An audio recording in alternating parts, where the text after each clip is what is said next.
Carpe's Corner, so happy that you're here. So take a seat, have a tea, or grab yourself a beer. Here at Carpe's Corner, we'll learn about our lives.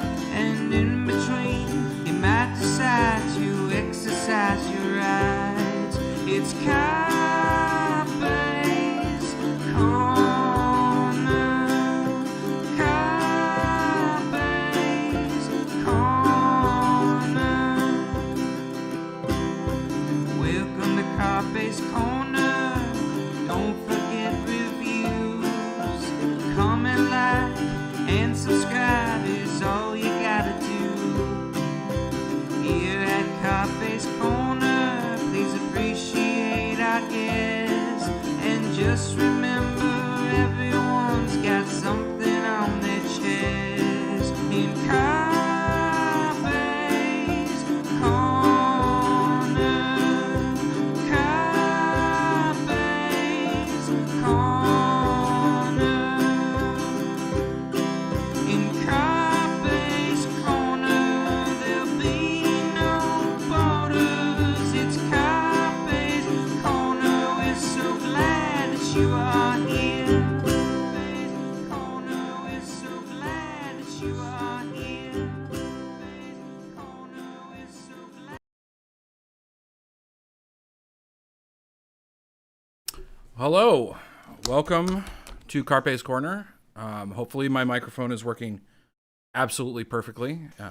My guest today is Laura Loomer. I think she needs really no introduction, but let me bring her on here.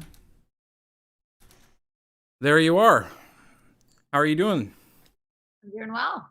How are you? Thanks for having me on. I'm doing pretty well. Now you get the really bad view here of the green screen and my carpet and everything, but the show is looking pretty good. So I'm excited about that. I'm glad to have you on here. Yeah, thanks for having me. So you are the most, I refer to you as the most banned woman in America. Is that about right, would you say?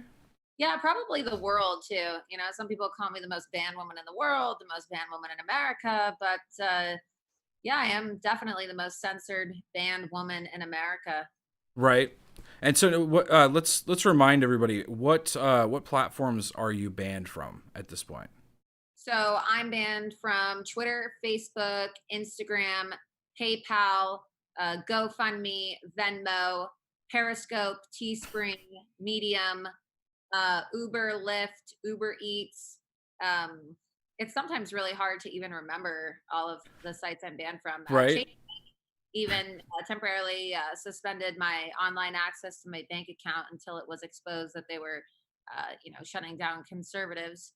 Trying to think, Cash App as well. So you can't order food then.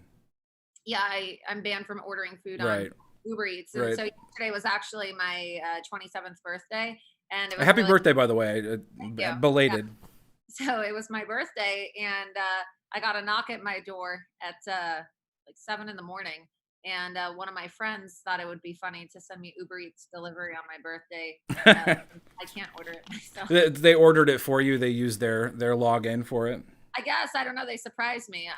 I wasn't expecting anybody at my door at 7 a.m. But yeah, believe it or not, right? So that's the thing, is that when people talk about censorship or they talk about deplatforming, it's very surface level, the discussion that's taking Right. place. People talk about Facebook and Twitter and sometimes Instagram, but it's really much more severe than that. You have conservatives who are being banned, conservatives like myself who are being banned from payment processors, from banks, and even food delivery apps. And mind you, you can't even message your Uber Eats drivers. So I don't know why I would be banned from food delivery.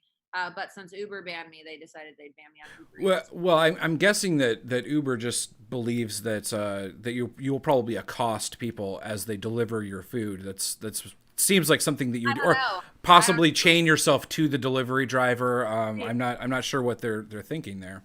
Yeah, maybe. But yeah, I was banned from Uber. So a lot of people always say, well, how do you get banned from Uber Eats? Because that's the funniest one of all that always makes people say, this is absurd. Right. They You would banned think that would wake people up to, like, how crazy is this that a food delivery service is now banning you because they don't like what you say on right. Twitter or on Well, Facebook? exactly. And so I was banned from Uber Eats and banned from Uber. I wasn't even in an Uber or using Uber Eats when I was banned.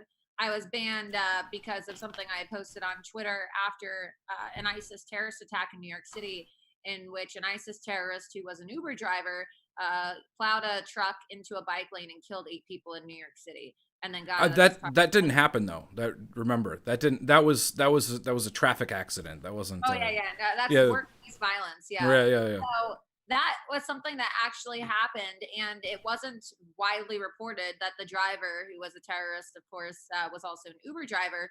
And so I had tweeted about the fact that Uber was hiring all of these, Islamic terrorists to drive for them, and put out a provocative tweet, basically saying that I was 30 minutes late to Bill de Blasio's press conference about the terrorist attack because I couldn't find a non-Islamic immigrant Uber, Lyft, or taxi cab driver. And I knew it was a provocative thing to say, but I said it because I wanted to bring awareness to the fact that this wasn't the first instance of a rideshare driver, killing or assaulting somebody, and then later finding out that they were indeed a member of a terrorist organization. No, we haven't seen a lot of that anymore, have we? Well, there are acts of jihad and vehicular jihad, but they just don't really get reported by the mainstream media. I mean, yesterday in Corpus Christi at the naval base, that was an act of Islamic terror. Yeah, that's right. He ran the guy, the suspect who was shot at the scene of the attack.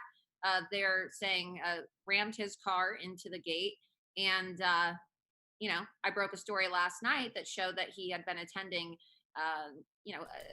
a university in Saudi Arabia that literally translates in English to College of Sharia. So this is actually pretty commonplace, but the mainstream media doesn't talk about it. They'd rather just ban people and label them as Islamophobic or anti-Muslim for having a serious conversation about real issues, right? And regardless of whether, your issue is Islamic terror or whether you're just talking about presidential elections, right? We or COVID-19, the Chinese virus. We see Right. that social media sites, they want to create fact checkers, and they want to decide what is and isn't real or what is hateful.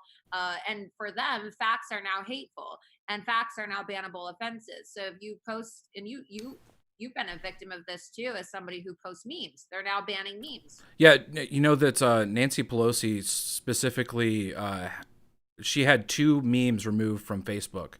One was the ALX video, and then the other one was my video of her eating Tide Pods. So, the Nancy Pelosi has time in her day to go and be like, we need to get this Tide Pod thing taken care of on Facebook. And, Facebook just goes along with it. But Yeah, definitely. And it's funny that you mentioned Nancy Pelosi playing a role in getting your memes removed, because it was after I put illegal aliens on Nancy Pelosi's lawn that I was I remember that. I watched that live. Yeah. So I was banned. I was banned from PayPal, and then there was an investigative journalist who actually had sent me some information online that suggested that Nancy Pelosi's husband actually has financial ties to PayPal. So it's really really? Yeah, it's really interesting how a lot of these Democrat lawmakers who took their oath to uphold the Constitution, which includes the First Amendment, by the way. Right. People just, I don't know. Do you think people have forgotten that we have a First Amendment in this country? I think a lot of people have forgotten. So you briefly talked about like the COVID-19, the coronavirus, the Wuhan virus, the Kung flu, whatever you want to call it. So I'm seeing a lot of stuff like on Facebook, just like I have a lot of liberal friends or people that I grew up in a very liberal town. So the people I went to high school, a lot of them are probably liberals now, but I'm seeing a lot of them with this same messaging that we're seeing from all of the main Democrats, which is, everybody should still stay inside. Everybody needs to be wearing a mask forever. Never ever can you not wear a mask now.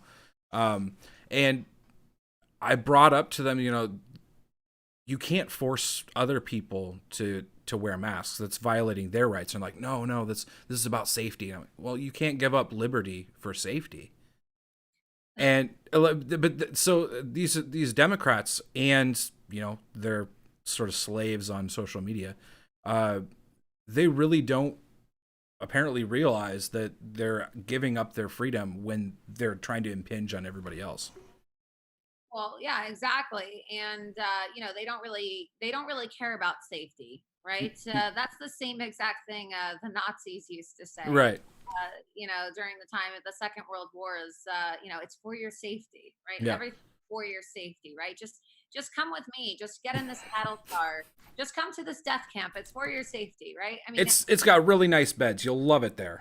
Exactly. So if the Democrats were really concerned about safety, they wouldn't have railed against the president when he signed an executive order calling for an immigration moratorium during COVID-19 to prevent people from coming into our country and further infecting. And then what did the Democrats do? Well, they called him racist, and they said, oh, well, you can't cut off all immigration. But then they want American citizens to stay locked inside their homes all day. Okay, they want their businesses to fail. They want to arrest innocent mothers and fathers for playing in the park with their kid, or beauty salon owners for cutting hair. But then they want to allow for immigrants to come in while America is closed. It's not about safety. Nothing they're proposing makes sense. There's nothing safe about nationalizing vote by mail, right? Which is an initiative that they tried to sneak into their stimulus package, what they like to call the HEROES Act. There is nothing heroic about this bill. There is nothing heroic about any of the individuals who voted for this bill. Okay, there's nothing heroic about putting in clauses to give back pay and stimulus checks to illegal aliens while American citizens are starving and American children are starving because their schools are shut and they can't get the 1 or 2 meals they get a day when they go to school, right? There's nothing safe about anything that the Democrats are proposing right now. No, and I was one of the few people, I guess, early on to say that if this is a big deal, sure, let's take it seriously, but we can't close down the entire government and the entire country because immediately you're going to have problems with poverty, and how are people going to pay their rent? You'll set people back for maybe decades. Right. With just like a month or two. There's so many people, and I feel bad for these people, but at the same time, I really wish people would not live paycheck to paycheck. But apparently that's just a reality that's going on right now. But they don't really have a choice. I mean, right.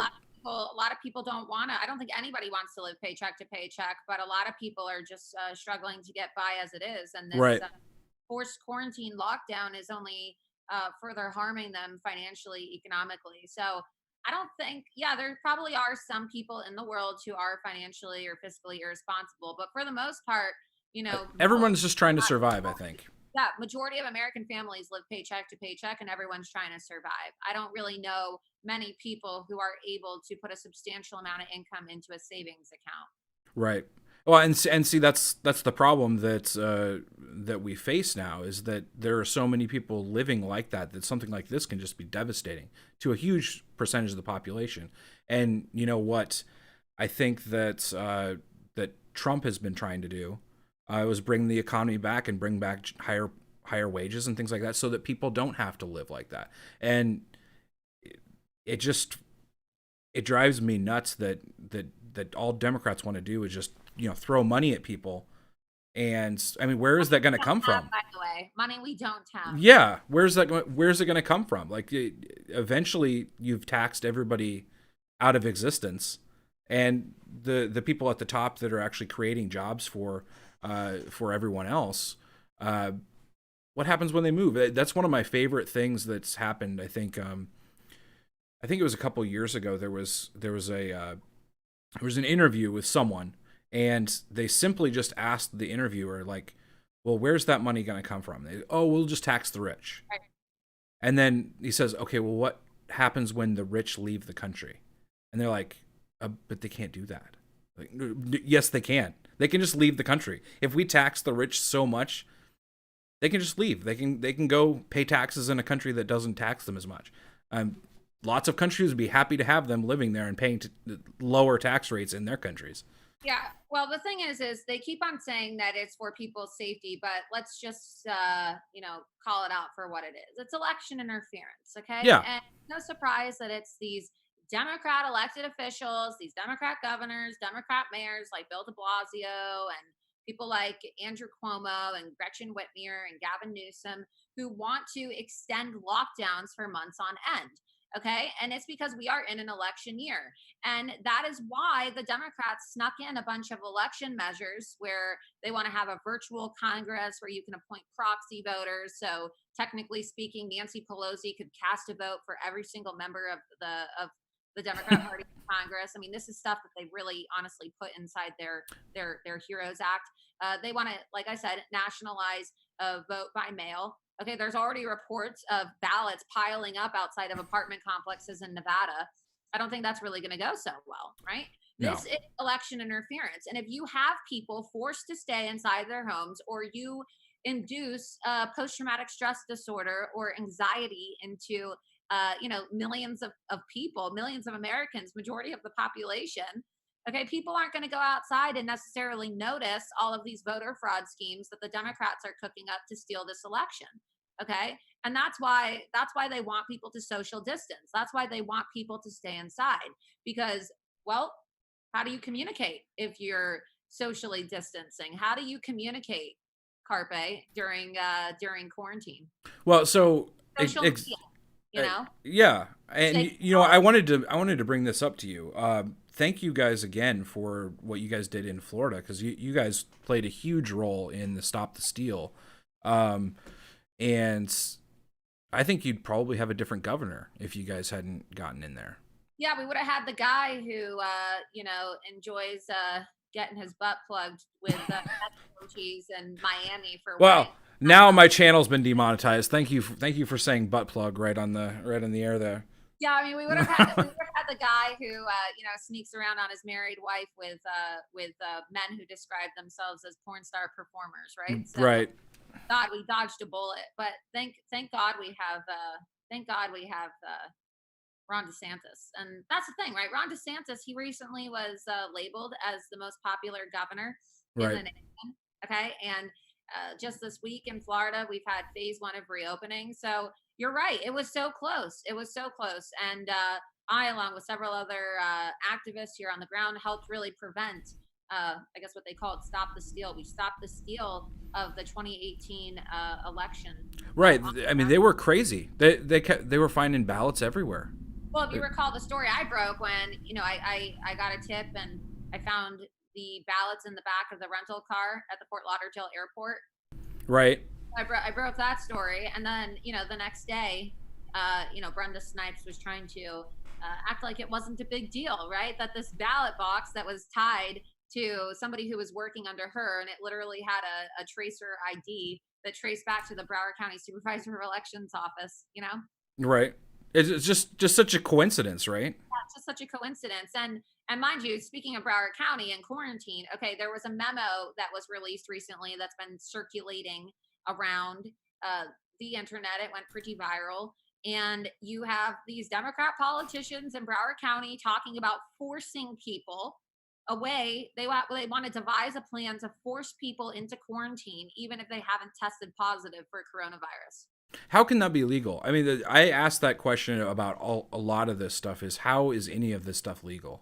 It's not. And I hope there's a lot of lawsuits, but unfortunately, a lot of people are just listening to, the people who view themselves as authoritative figures, and they're allowing for their rights to be stripped. I mean, we saw this in California in the very beginning of coronavirus when they decided to shut down all of the gun stores. And then in Chicago, you had the mayor threatening to arrest people if they purchased guns or ammunition. Okay. It's a violation. It's a violation of the First Amendment. It's a violation of the Second Amendment. It's a violation of the Fourth Amendment. I don't think you have an iPhone. I think you have an Android, right? It's always green when I text you. Right? Yeah. I have an Android. Well, for people watching who have iPhones, okay, go into your settings and your software update, and you'll see that Apple now, for this next update, which many people have on auto update, okay, it shows that they're going to be doing contact tracing. So they've updated their next software update to include contact tracing of people who have coronavirus. And so that's a total violation of people's privacy. And there weren't even mass alerts. It's not like your phone beeps or buzzes or goes off when Apple wants your permission. If you have your phone on automatic updates, it's just going to put this contact tracing on your phone. You see the way that Google is now trying to create apps, and Apple, they're trying to create apps to trace people and track people. And a lot of these social media companies now are banning people for posting information about protest. Okay, I thought we had a right to peacefully assemble and protest. No, we don't. No, it's only people on the left can do that. That's the left can peacefully protest, but the right can't do that. You know what's you're talking about Google and the tracing and the tracking and all that stuff. I mean, what they're doing is they're not even inventing these things. They've been doing this for a decade or more.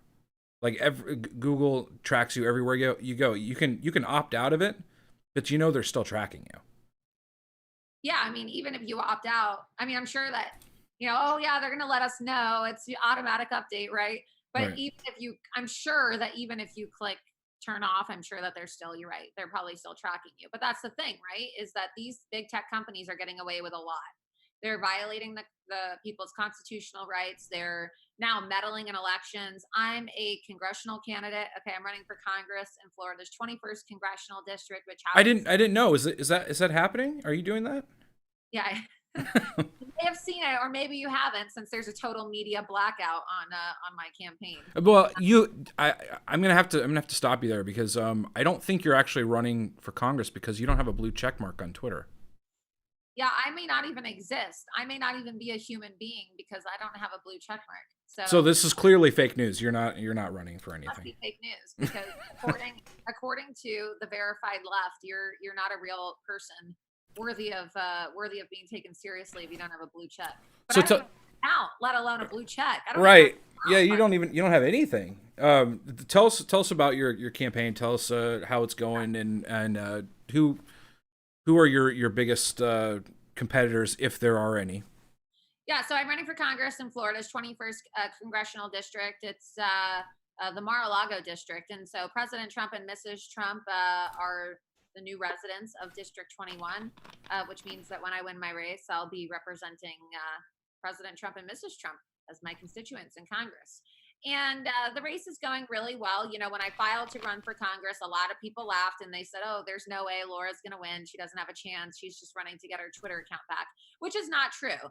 I was inspired to run for Congress largely because of the civil rights violations that I've been witnessing and I have personally experienced with being shut down and debanked and deplatformed. And this is now, in my opinion, the most important campaign issue in the world, right? Because when you look at the reason why the Chinese virus happened and the reason why we're in this situation, really it boils down to censorship.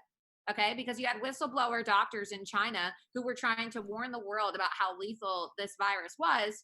And they couldn't get the message out. They couldn't get their message out because they were shut down. And then the doctors who did get their message out were arrested by the Chinese Right. Communist Party. And then they ended up dead. And then we were told that they died from coronavirus. But I don't know. Did they die from coronavirus? Were they murdered by the CCP? Will we ever know? I don't think you could ever know the answer to that. We'll never really know the truth. Yeah. So the reason why millions of Americans are unemployed and why millions of American business owners are now having to decide whether or not their businesses are going to close shop forever, and the reason why people can't leave their homes, is because of censorship. And so, of course, there are many other issues that I'm campaigning on as well. But my campaign has really, I guess you could say, sparked a lot of interest and has become an international phenomenon and a race that is really being watched all over the world because what's unique about my candidacy is that I, even as a candidate, don't have any access to social media. So these sites change their rules when I filed to run for Congress to make it so that just my campaign pretty much couldn't have access. And Right. the rules prior were that if you were a candidate for Congress, Twitter would let you have a verified account. Well, literally the day after I filed to run for Congress, Twitter changed their rules to say, well, we're going to make it so that you have to win your primary first. The primary in Florida is in August. I'm going to win my primary. I'm the front runner in the race. I'm not concerned about that. But then all these social justice Democrats started complaining about the competition with Democrats who they're trying to primary. So Twitter said, all right, well, this is what we're going to do. Every single candidate running for Congress, doesn't matter if you have a primary or not, you're going to be given a blue verified check account. So then Gateway Pundit was like, well, what about Laura Loomer? And they contacted Twitter, and then Twitter replied and said every single candidate except Laura Loomer. Well, and Enrique as well, right? Enrique can't have one either. Yeah, well, and that's the thing, Enrique as well. But in their statements, I know Gateway Pundit had specifically asked about me. Right. But that goes to my next point: is this isn't just about me, right? People know about this because I guess I'm a high-profile individual, but this is election interference. And for people who want to roll their eyes and say, oh, it's just Laura Loomer, this doesn't need to be addressed, it's not happening to anybody else. Well, look at Enrique, right? Enrique had to pretty much end his congressional campaign because he couldn't even raise money, not because he couldn't raise money, but because he was literally not allowed to raise money because all of these payment processors have banned him. And regardless of whether or not you want to have a debate about whether he could have won his race or not, it doesn't matter because here in America, you have a right to run for office. If you want to run for office, you should have equal opportunity to run for office just like everybody else. This also happened to a woman who was running for Congress in Minnesota against Ilhan Omar, right? Well, I think her name is Danielle Stella. And her account was banned because she posted something about Ilhan Omar. So this isn't just unique. She also posted one of the best campaign ads out there. I don't know if you saw that, but I'm pretty sure it's the same person. And it was an amazing ad.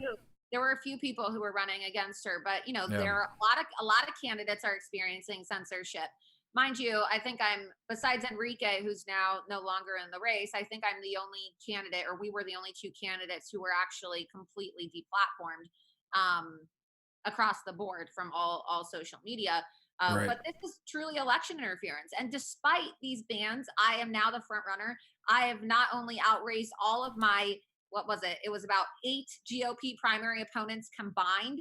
But I also have out fundraised all of them combined, plus the sitting 4-term Democrat incumbent, Lois Frankel, my opponent. And so this is almost unheard of. It's pretty unprecedented for a first-time candidate to raise more money than an incumbent. And here I'm doing it with, no social media while being no mainstream social media, that is, right? Because I am on Parler and I'm on Gab. And for everybody watching, I would encourage you to get on Parler and Gab. But that's the thing, right? They thought that these people are so arrogant in big tech that they think that without them, you can't survive, right? So they want to pick and choose election winners and losers. Right. But I'm on Parler, right? And yesterday I just reached 100,000 followers on Parler. Congratulations. Thank you.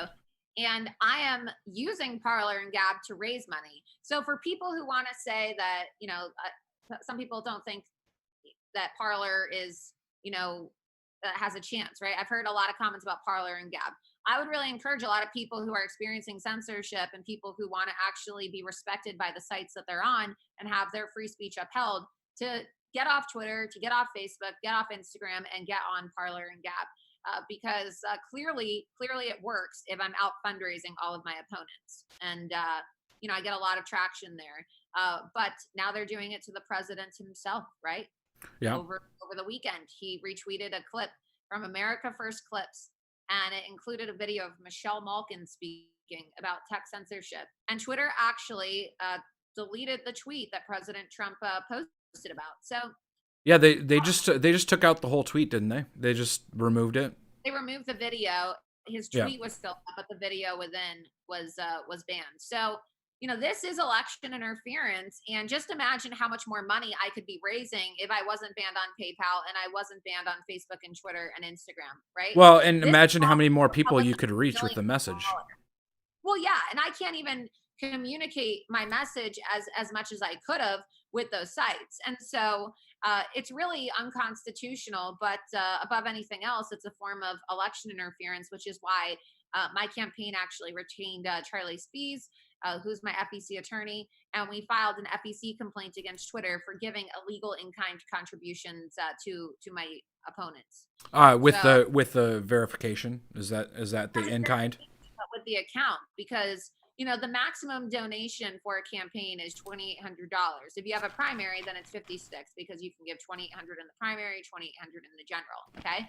If Lois Frankel, and she does, and other candidates do this, use Twitter to raise money, okay, they're collecting donations that greatly exceed the $2,800 limit.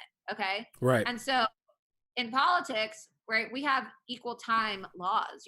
If you invite a candidate on a television show or you invite a candidate on a radio station, technically speaking, their opponent is supposed to also have equal time, right? Right.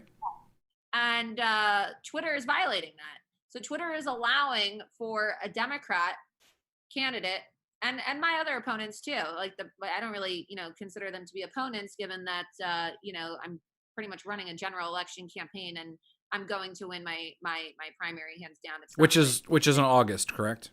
Yeah. You said August, yeah. So it's coming up. Well, if you look at the other people in the race, it's they have access and I don't.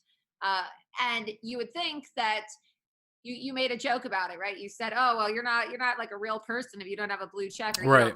Because that's how these people really think. This is how big tech and the Democrat Party really think. And when I filed to run for office, they actually printed a story in the Palm Beach Post that said, conservative activist is running for Congress, but she's banned on social media.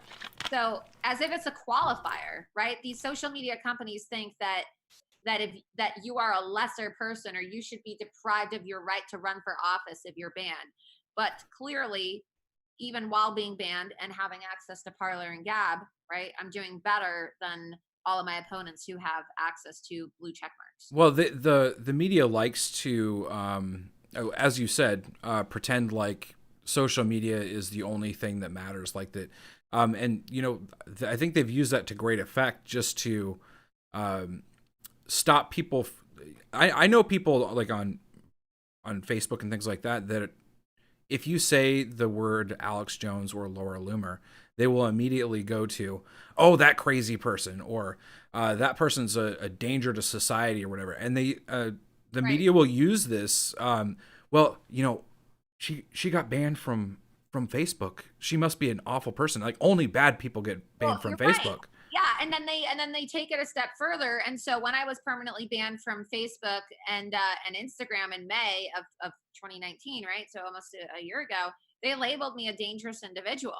Right, on Facebook, right? Yeah, not only do they ban you, but they then defame you.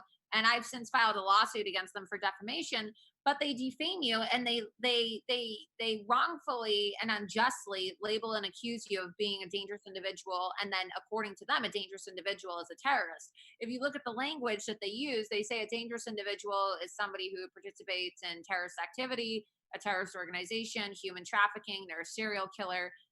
I've never done any of those things. Are you sure? But how do we know? How do we know for sure? Is the insanity of it, because then after they ban me and they label me a dangerous individual and say basically that I'm a terrorist, okay, a whistleblower report came out that showed that Facebook actually has been auto-generating advertisements for ISIS and Al-Qaeda. So apparently Laura Loomer is too dangerous. Okay, this 5'6", Jewish conservative girl who's running for office, way too dangerous for Facebook. But ISIS and Al-Qaeda are okay. Hamas and right. I guess even the Muslim Brotherhood are acceptable because Facebook just created a oversight committee, which is being referred to as a censorship committee, to determine what people are and aren't allowed to say online. And they literally appointed a world-known Muslim Brotherhood activist to their advisory committee. So well, that sounds like a perfect fit.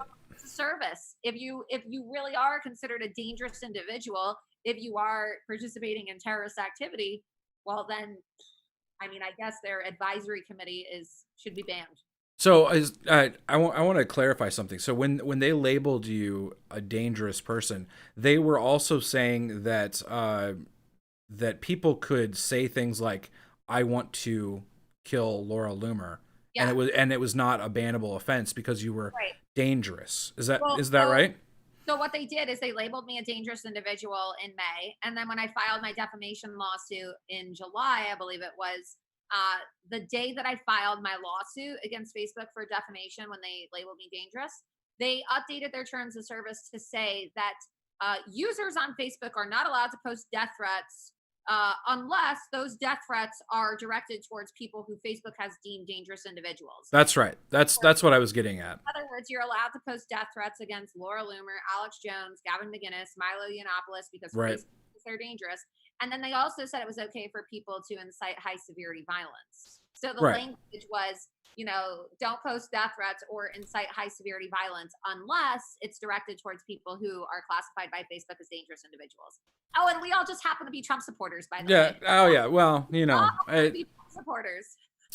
it's just the fact that that Trump supporters are just more dangerous in general. I think we're just according to them, we are more dangerous than ISIS because Facebook allows ISIS to right. have advertisements. So, well, and did they get rid of Farrakhan? They got rid of Farrakhan just too. recently. They tried to say, oh yeah, Farrakhan is Farrakhan's a dangerous individual. But even like I just said, everybody who they got rid of was a Trump supporter. And even though Farrakhan is a despicable person, okay, in the past he has expressed comments in support of President Trump sometimes. And so that was their caveat of saying, oh, look, we have a leftist, right? We have this leftist. But really, you could make the argument that everybody who was banned and labeled dangerous has expressed support for President Trump in one way or another. So the only, I keep looking for these examples of, well, I get told by people, oh, it's a conspiracy theory that just people on the right are getting targeted on social media. But I can only think of one pair of people on the left that have gotten really banned from social media. Yeah, that's it. I don't know anybody else really on the left. I mean, there is some woman, I guess, named Megan Murphy, who's Canadian. I don't know. She's like a feminist or I don't really know too much about her, but they said, oh, well, Megan Murphy was banned. It's not that biased. So it's a token thing. Like I really believe that the Krasensteins were it was something, they were like, we have to give them something. So we'll just ban these guys because we don't like him anyway, whatever. But now they've let his wife back on, which is his wife's account. Right, and then that could be viewed as what do they call it? Evading a ban potentially. So, look, obviously there's a double standard here, right? But even then, do I think that the Krasenstein brothers should have been banned? No. They were so obnoxious and they were so irritating, and their tweets were they were irritating. They used to attack me, and every single time they would obsessively reply to President Trump, but they still have a right. They still have a right to express themselves. And so they were banned a week. They were banned after a week after they got me suspended for like 8 days, and I still went and defended them and said they should still be on the platform. I defended them too. Yeah. I mean, they went in and mass reported one of my videos and got me suspended for 8 days. And I still want them. I would love to sit there and fight with those guys again. Right. It was insane. It's an echo chamber now. I mean, that's what Twitter's becoming. And now they're creating all these different rules. And did you see that they just changed their terms of service 2 days ago to say now that they can ban you for no reason? So now that's what they're doing to gear up for the election. They are saying, okay, well, we need to have an excuse to just ban all of the conservatives and all the Trump supporters ahead of election day. So after President Trump threatened, right, because this weekend President Trump threatened to take action against big tech, okay, and then you have the antitrust litigation that is being pursued by the DOJ. So then Facebook and Twitter, they're all in coordination with each other, because then Facebook, the same time their rules change, Twitter also changes their rules. And it always just happens to be that when somebody gets banned on Facebook, Magic, right? Magic. Like when I was permanently banned on Twitter, okay, the very next day I was banned on Facebook, and they banned me on Thanksgiving. That's another thing they All right. do. They ban conservatives on holidays so that it's a slow news cycle, so nobody talks about it. So Right. they banned on Thanksgiving. Well, and they banned Alex on like 6 different platforms within 24 hours of each other. Well, and they banned him during the Kavanaugh hearings the day after Alex and I confronted Jack Dorsey in Right. the hearing in Congress. So, And you guys were so violent that day. I mean, like it was ridiculous. Like I don't know why you're still not in jail for that. I mean, yeah, I know, like just standing up and calling out Jack Dorsey.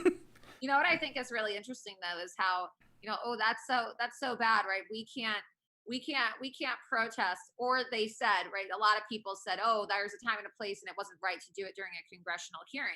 Well, if you recall, it was actually a Republican who auctioned me off when I confronted Jack Dorsey. And everything that I said, if you go back and watch the tape from 2 years ago, was 100% true.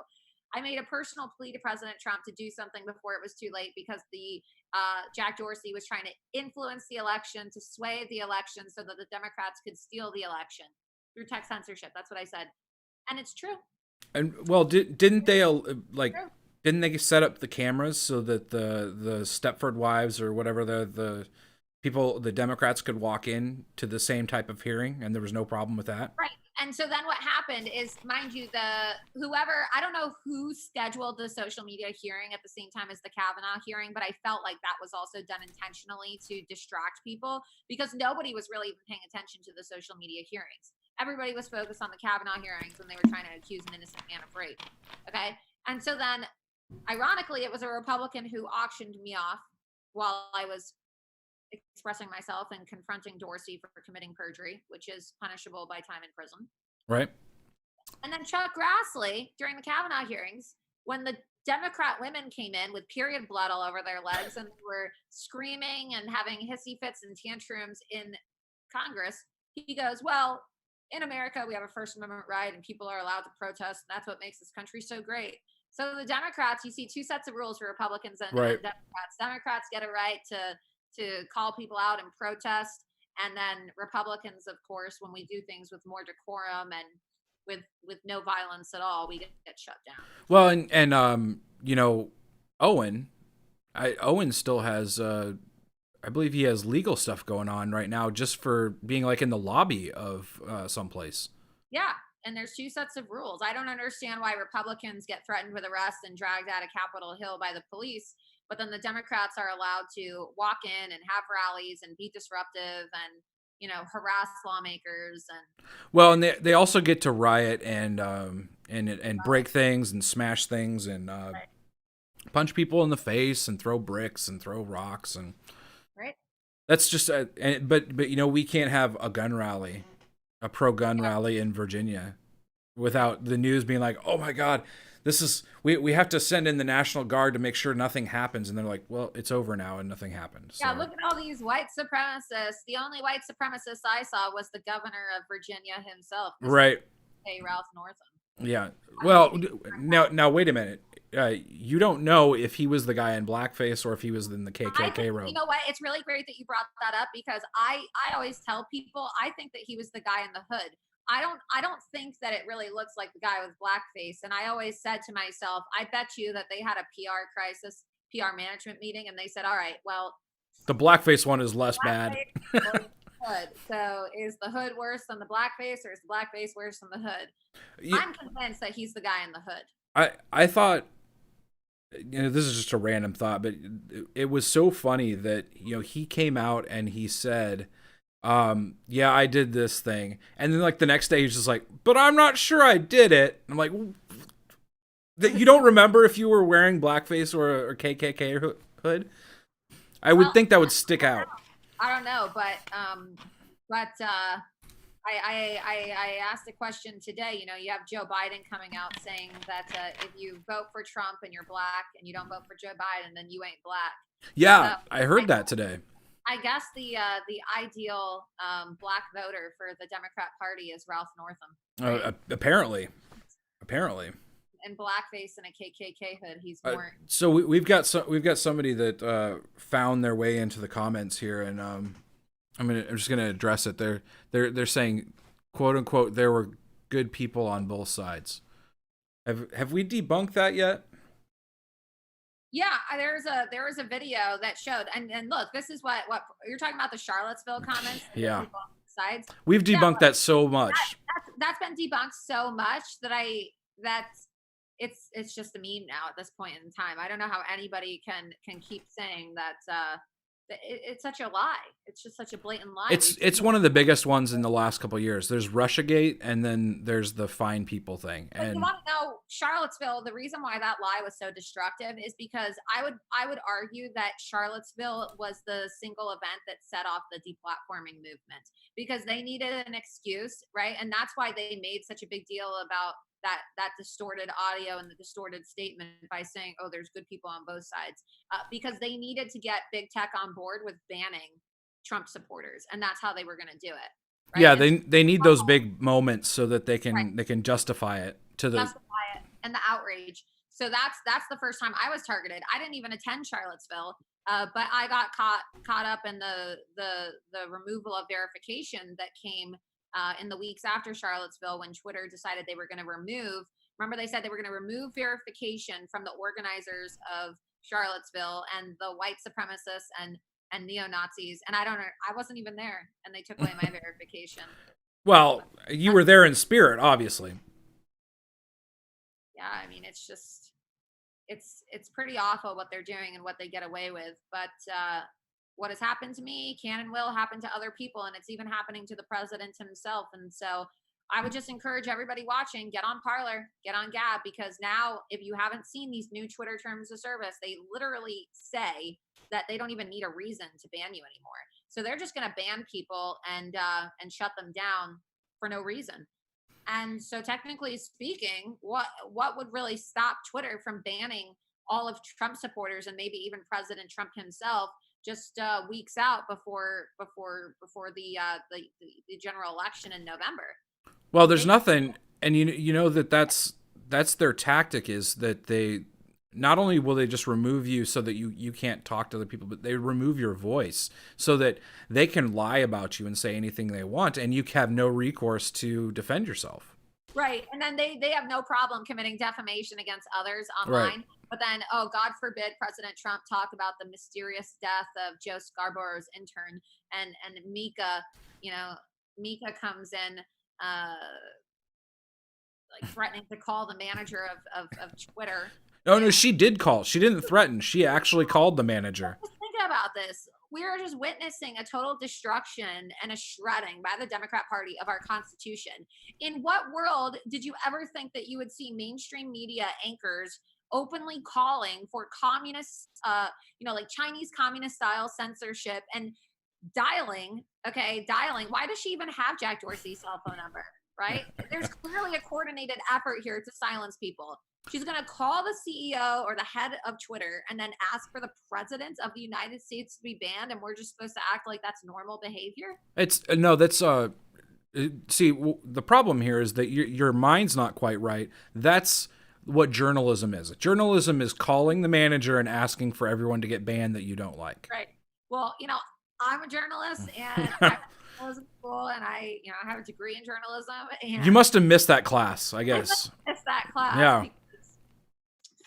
I was. Yeah. I thought it was a meme. The other day. Have you seen Brian Stelter's thing?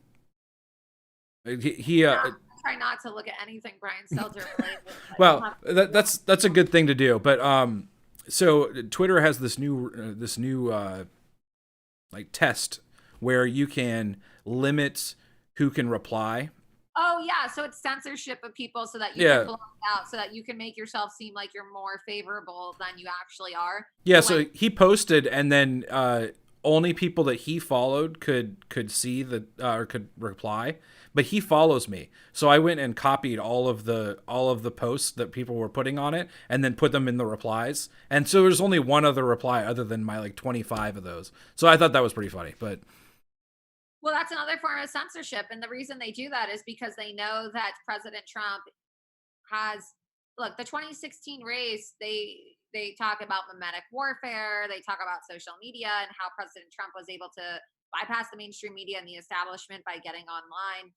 And that's why they're doing what they're doing, because they want to in their own words, right? This is what they were caught on camera saying in the Google meeting, as reported by Alan Bakari of Breitbart.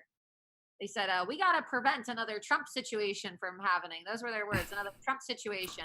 Another democracy situation? Is that what? They're going to crack down online, and then you should be concerned about this as a meme maker, because I don't know if you saw this the other day, but Facebook just purchased Giphy. So Giphy now is probably going to ban all the Trump memes. So those memes that you can custom make of Trump's face and say things like "build the wall" or whatever you want to say. What are these memes you're talking about? I've never heard of that. What's a meme? Right. Yeah. Well, according to what was her face, Frederica Wilson, another shining bright star of Atlanta. Was it Georgia? She wanted to prosecute people and send them to jail for posting memes that made fun of Democrat lawmakers.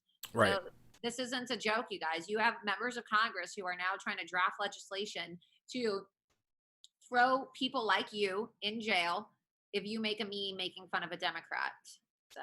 Well, in the I don't know if you saw it, but Jack was passing around something the other day about that Hollywood producers were getting together to write some sort of letter saying that President Trump shouldn't use any of their work in memes anymore. So I mean, like these companies, I think social media will be the biggest thing that will interfere with the election, other than if the write-in stuff. That's why I've been blowing a whistle on for years now, and that's one of the reasons why I filed to run for Congress, because it doesn't seem like anybody has any effort to do anything. I mean, we got to stop with this monitoring of the situation. Nothing is being monitored. Okay, we are 6 months out from a presidential election. Well, and they can cut it off. They can cut it off in a week. And they just changed their terms of service to say that they can ban you for no reason. So nothing is going to stop them from banning President Trump. And people may say, "Oh, come on, that sounds so crazy. They're never going to ban the president." They already did. Yeah, they've already taken him down several times. No one is even talking about this. They had a Turkish national who deleted the president's account, okay? And then they tried to hide the fact that this guy was probably, an informant with the Muslim Brotherhood, given that he's a Turkish national. And so they said it was a disgruntled employee. They lied about who did it. Right. Well, and they've done, how many have they taken down now? I think they took down at least four of my videos. They've taken down off of Trump's feed, and then at least several other ones. So I think that, and we kind of have to get going here. We're about to run out of time, but I really think that they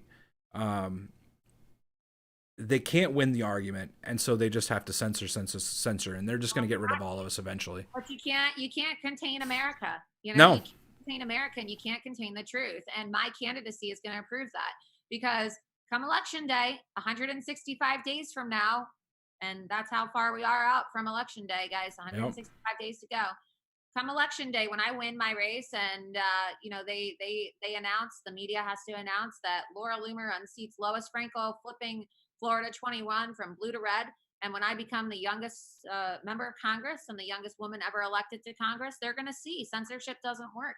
And that's the reason why I have so much momentum as well behind my candidacy. It's because, I'm running as a Republican, but even Democrats and independents are coming out in droves to support me, because censorship is un-American. I don't know if you're watching this, Dorsey or Zuckerberg or Sundar, but it's un-American.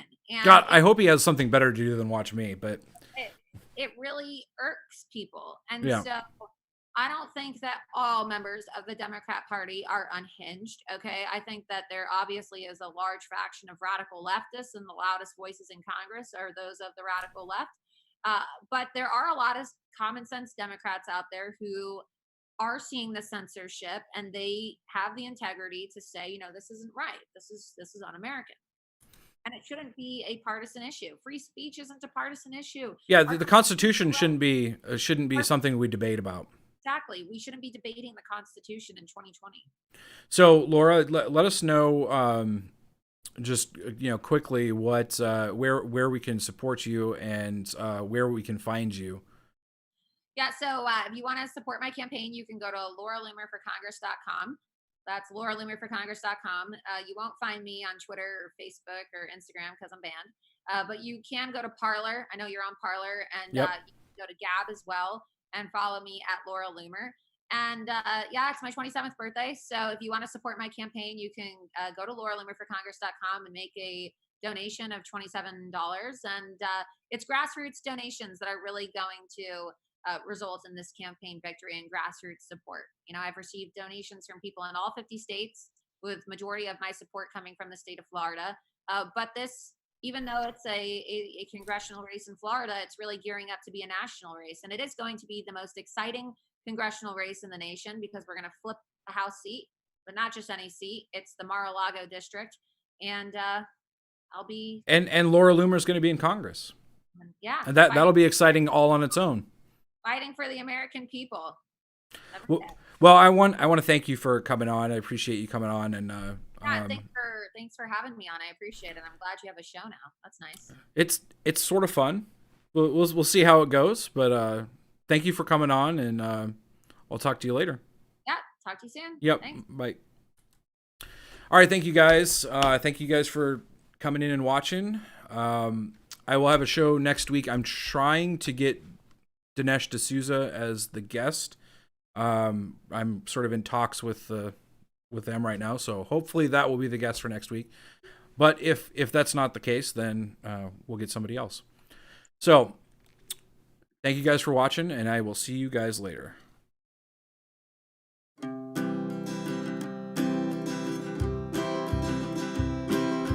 Welcome to Carpe's Corner. So happy that you're here. So take a seat, have a tea, or grab yourself a beer. Here at Carpe's Corner, we'll learn about our lives. And in between, you might decide to exercise your rights. It's Carpe's Corner.